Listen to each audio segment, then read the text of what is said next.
want to get into farming in Santa Barbara because those, and I think this is interesting, and a lot of people maybe don't know the nuances of this, and I barely do, but I'm doing the best I can to soak it all up like a sponge. But, those used to be flowers, which have different, they're not being eaten. Cut flowers for giving your wife flowers. Yeah. Flowers. Flowers. Yeah. Thanks for clarifying. Yeah. The actual flowers, not the weed flower. And so what ended up happening is if it was an existing greenhouse, kind of a tricky way to write the law, but it was what it was, and those were mostly cut flowers, you could then farm within that greenhouse. But those flowers were blasted with some of the worst shit, like worse than our food, worse than anything. I know the Central Valley, because of all the 30 years of chemicals, super hard area to sun-made growers blasting. To farm.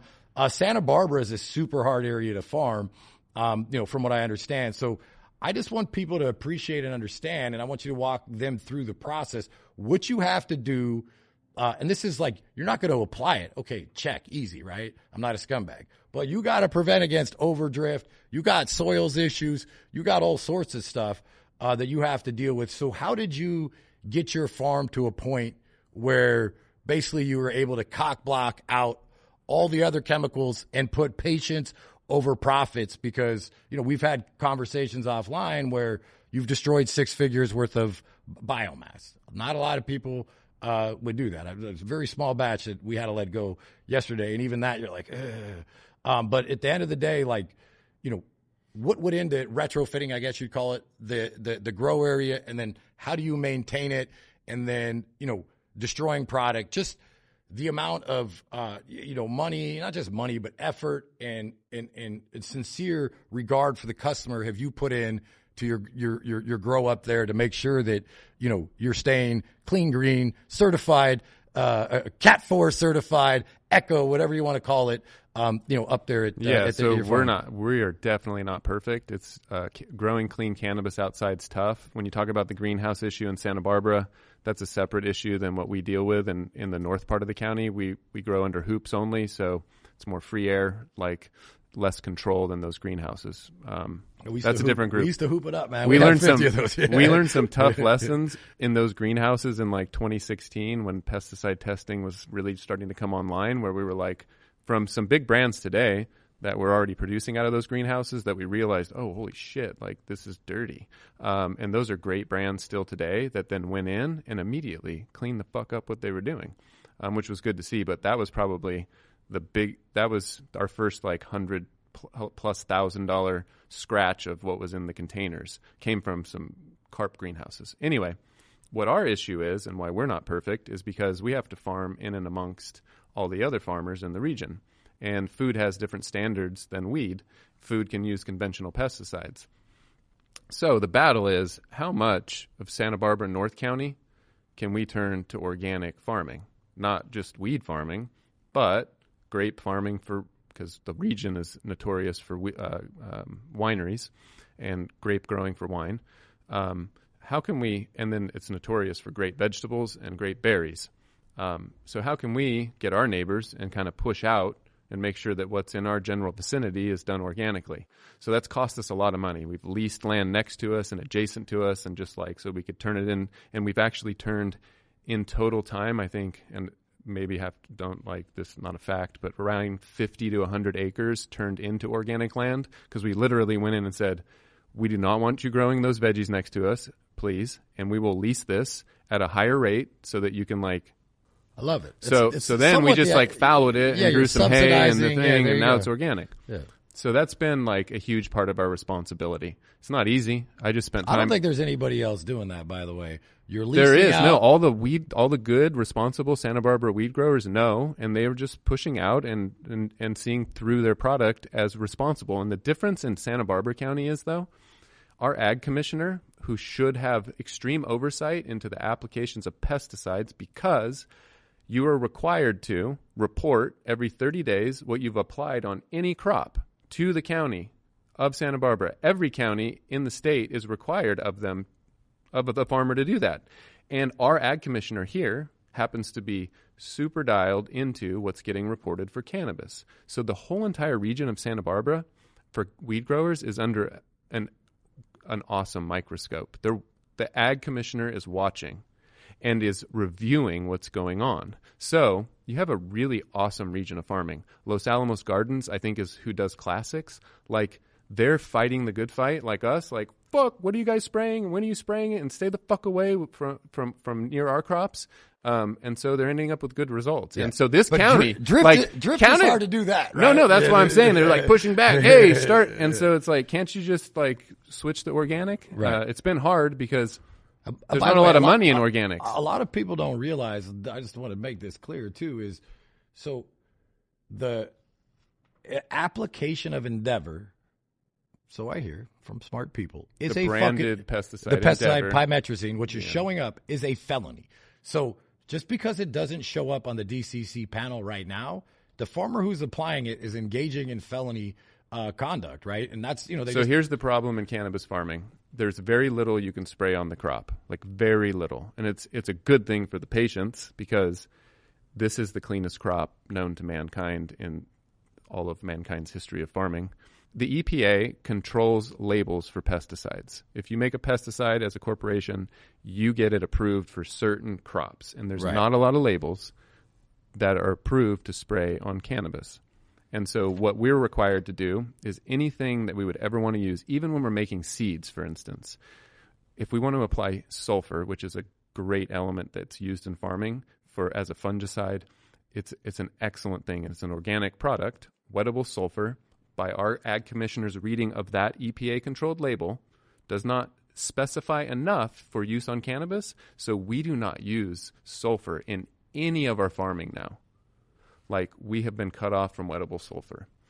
And so Santa Barbara as a region compared to others is, if you're looking for product like that's grown somewhere, like what region should you, like Santa Barbara right now, because the ag commissioner is very strict. And then watches. When we say, hey, here's our report for the last 30 days, and it's through a government system, you can go and see what Raw Garden has sprayed for the last 3 or 4 years if you wish, because we log it with our ag commissioner. And so that's all I'll say about Santa Barbara region. It's fucking, I mean, I know we don't like, that's good. I know we're not crazy about government, and the government does this thing. No, but well, look, I think holy with, shit, I think like with when this, the government does their job around safety and like following minimal process, which is fucking follow the labels. Right. Yeah, I'd like to see it's great on the big things, like, I think their mandate was health and safety of the consumer, and like, they kind of dropped the ball. So like, that I think is where they should, lean in. Actually, now that I'm on it, I want to ask you a question on something, because there's a lot of debates about this. People that I know that are way smarter than me, a little bit off the wall, but it just made me think of it. The aspergillus. What do you think about the testing done on that and some of the recalls done on that? I know the guys in Oregon were freaked the fuck out. I actually got a text message from a guy today that I love and respect, that's on a little bit of a warpath with that being a bullshit test. I know the farmers are kind of lining up around it. I personally don't have a strong opinion because I don't know enough. But what's your take on the, because there was a few recalls on aspergillus. I just feel for those brands because it's like too all over the place, number one. And it literally is all over the place as far as aspergillus, right? So like, I expect, and like don't expect, because we have the Kevin Kroger, our quality director who you met one time. Right. Like top notch. And so all of our pre-rolls, like I was going to use the D word. What's a better word for douching? Douche is good. We douche like our facilities, right? And so I think we've only had one hit for aspergillus, but the whole time I'm like, well, that was just fucking random, because we sent it back in like 5 different times to two or three labs, or maybe just one lab. I don't know. And it was like, we could never get it to test negative again. And so that one's like a freak show for the brands because it's not right. And what the real problem with it though is what it forces is the use of fungicides that maybe don't really need to be used. Like, so I'd rather, if I'm smoking, I'm looking through my buds for visible, like, is there some shit growing? Is it like, because we grow in hoops. So it's like when I smoke our own product, which is the mids I was calling out, which I should probably load another bowl. When I'm cracking those open, I'm not thinking about aspergillus like at all. I'd be more worried about fungicides. So I think someone did on LinkedIn, like, would you rather smoke aspergillus? And it was a poll. And I was like, or pesticides or whatever. And I was like, aspergillus. Fuck, holy shit, all day. And I think there's a consensus out there that, and again, it maybe is more dangerous for people with compromised immune systems, and it's always a risk reward, right? Like at some point you got to use something, right, on the crop, Yeah, just rather not people like fighting that one, right? Like with chemicals, like right. Don't fight that with chemicals, exactly. Right. Let's roll into the LA Times story. Whatever that is. What is that? 6, 7, 8 weeks now. What's your take on it? If you could say, were you a source? What do you think? No, it was a time of ignorance is bliss, man. Right. You were ignorant. I was ignorant. Fun, yeah. And so I just had learned of this issue right. like in January, February. And our quality director, Kevin, he came to Raw Garden with a big quality background. He's an analytical guy and already knew of iCal and the work that they were doing. And so I remember this fear of the unknown always, right? And all of a sudden, Kevin is on the team at Raw Garden. And I think it was the first meeting. He told me about iCal. And he's like, oh, they look deeper. And I'm like, oh, yes, look deeper. So at that point, we started using iCal 3-4 years ago. And I didn't ever form a relationship with Josh. Like Kevin would mention Josh as this staunch advocate for accuracy and for knowing what the fuck is there. And I'm always like, oh shit, Josh, like he's into the unknowns. Like, holy fuck, like he'll get after it. And so I was like, well, Kevin, like we got to support iCal because that's like doing God's work. And another lab in the industry, I won't even name them, they told me, because I called them when I heard about this and before the LA Times article came out. No, we're not a source. Did they call us? Yeah. Did they test our product? Did it freak me out? Fuck yeah. I'm like, oh shit, the expanded panel that Enresco's got together, all this. Anyway, I was talking to another lab when I figured out about it. Thank you. And they're a really responsible lab, and they kind of knew what was going on too. And I'm like, whoa, what? Like, hey, can we talk about this more? Or why aren't you doing something about it? And they said, well, Josh is doing God's work, and we're not like going to stand up and do that type of work, Well, he's down to one flower. Nobody like I heard.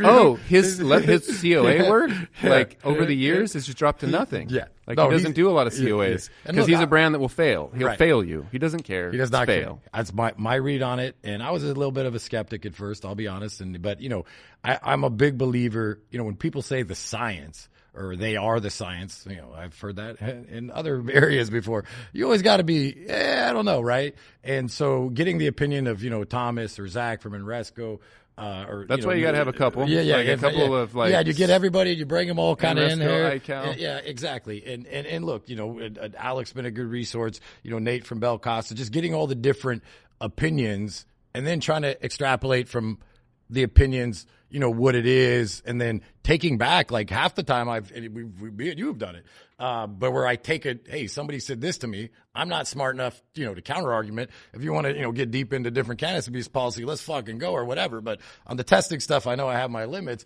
But then I'll take that argument from that guy, so I've been scared, and I'll go back to this guy. And I'm scared to death of iCal since we started testing with him like 4 years ago.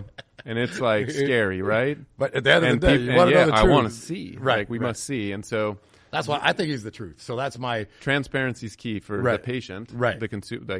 Transparency is key. And so I don't know if you know this, but we made a stupid gnarly commitment long ago when we had to have COAs and we realized like, oh, the law is to have the COA. The store gets a copy of the COA. But how the fuck do I see the COA if I wanted to see it? Well, in order to see the COA for most brands in California today, you got to go in and ask the bud tender, hey, can I get the COA? So what we committed to long ago, and it's been uncomfortable because we're not perfect. We don't spray anything that you shouldn't fucking be spraying, but it's battling back the conventional farmer from drift, right? But we decided, you know what? We're being held to such a high standard. This is phenomenal. And we care because we all use it every day, what we make. Like when I finish a crop, I fucking smoke the crop. Always smoke the crop. My dad smokes the crop. He dabs the crop. He dabs out of a dry rig. He dabs out of a dry rig. He's like infamous in the company because of his dry dabbing. He's like, he'll joke like, when I die, like cut me open. These are like Raw Garden lumps. He's like, because he dry dabs the shit out of everything we can make. But then the next thing is, if you can get to the COA, can you get to the full COA? Right. That actually has the details. Well, so here's the weird thing. So you can get to our details.